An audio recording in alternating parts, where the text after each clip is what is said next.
எனக்கு டவுட்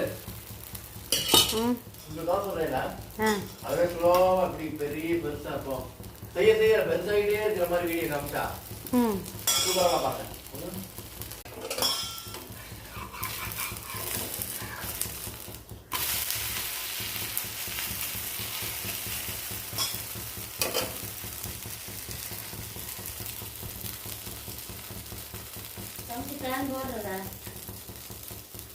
ஓகேங்க